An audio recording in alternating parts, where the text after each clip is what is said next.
So let's jump right into it here on the Bitcoin price live chat we have here on Bitcoin Magazine Pro. And the last few days have been up and down, pretty whipsaw price action. If we just look, we can see after the big dip we had down to beneath $63,000, around 60K, we jumped back up to near 70K, and then we're down and then we're up, and just seems all over the place at the minute. And I mean, it makes sense. We've had some pretty turbulent news in the traditional world. We can see there's some geopolitical uncertainty, to say the very least.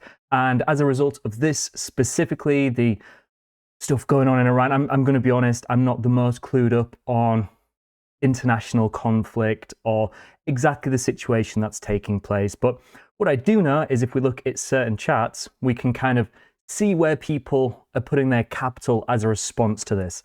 Now, the first one here is this chart, which is the crude oil futures chart. And what we can see just since the start of March, if I just grab this tool here, well, if we go from the end of February, we can see we've jumped up from bottom to peak around 70–80%, a monumental rise in the price of oil, which is actually one of my favorite charts, these light crude oil futures. If you zoom out just far enough, then you can actually see we went down to about minus $40 a barrel. But all of this uncertainty is obviously leading to some investors going a little bit more defensive, taking some capital out of more risk on assets. And if we look at something like the financial stress index, we can see that this is pretty clear and evident. And again, it makes sense as soon as there's some potential conflict, rumors of a World War III, whatever else may be going on, people don't want to be holding incredibly volatile assets. But if we do look at the financial stress index, what we can see is, if I just scroll this about right, which has taken me way too long, as this is rising, we can again see it's one of these metrics which is, I don't want to say mean reversion metric, but you can kind of see once we see these huge spikes in the financial stress index, it actually typically marks local bottoms in the Bitcoin price action. So of course, this could spike considerably high. We could see more financial stress. We could see more political uncertainty. But in general, I don't think this is something immediately to be concerned with, especially if you look at the oil chart here. And a lot of people are looking at this and thinking, well, this signifies that we're going to have a big global recession. If we look at oil prices historically, they've been inversely correlated to something like the S&P 500 or equity indexes. So what I did is I dug into this a little bit. And if we add this blue line on here, which is the S&P 500 futures chart, what we can see is there are certain times when potentially oil spikes massively to the upside, and we maybe see the S&P 500 struggling, maybe people rushing into these more energy commodities as a more safe haven asset away from the more speculative nature of equities. But to be honest, this doesn't seem to be that true. If we look at the all-time correlation coefficient between these two metrics on a 4-year rolling basis, what we can see is, this is actually on an 8-year rolling basis of the traditional business cycle, we can see that they actually have a fairly positive correlation. So when one moves up, the other moves up. And what we can do as well is, if I just go to the S&P 500 chart, it might be a little clearer to see.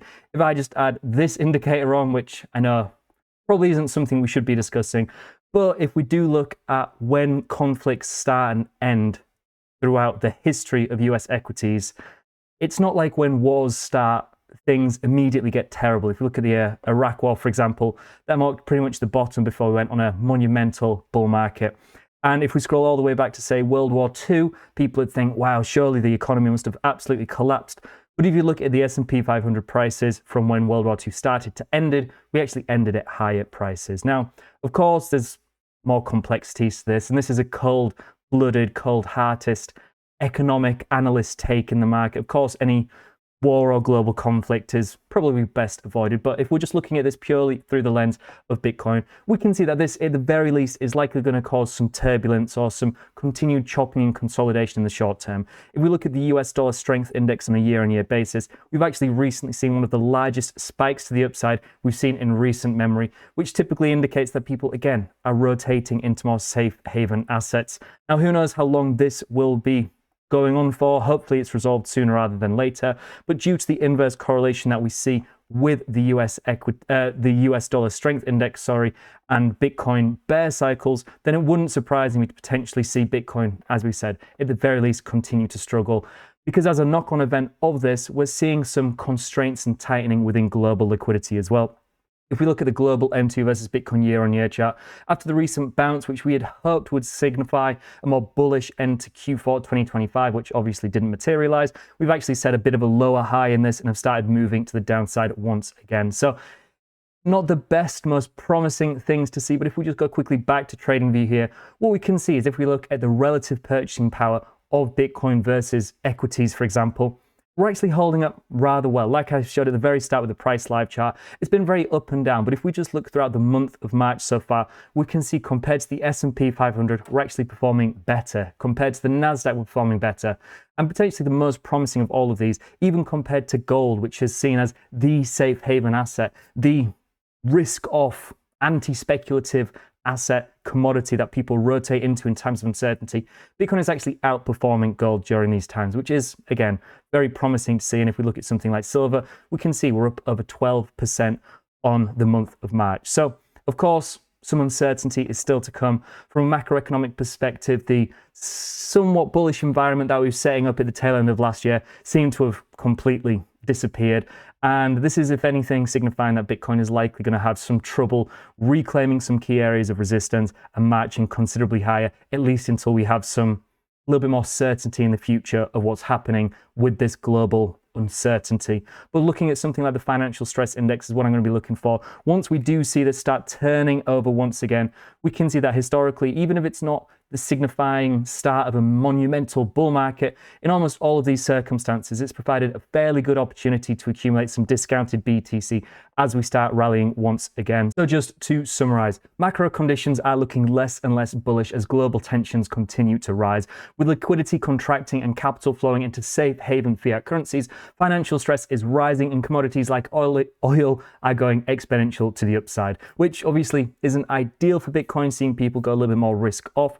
But we can see early indications that we're actually holding up relatively well. Looking at the relative purchasing power compared to traditional risk-off assets such as gold, Bitcoin is actually outperforming these, which does give us some optimism that hopefully Bitcoin isn't going to be the one that struggles more than anything else during this downturn, or at least period of uncertainty.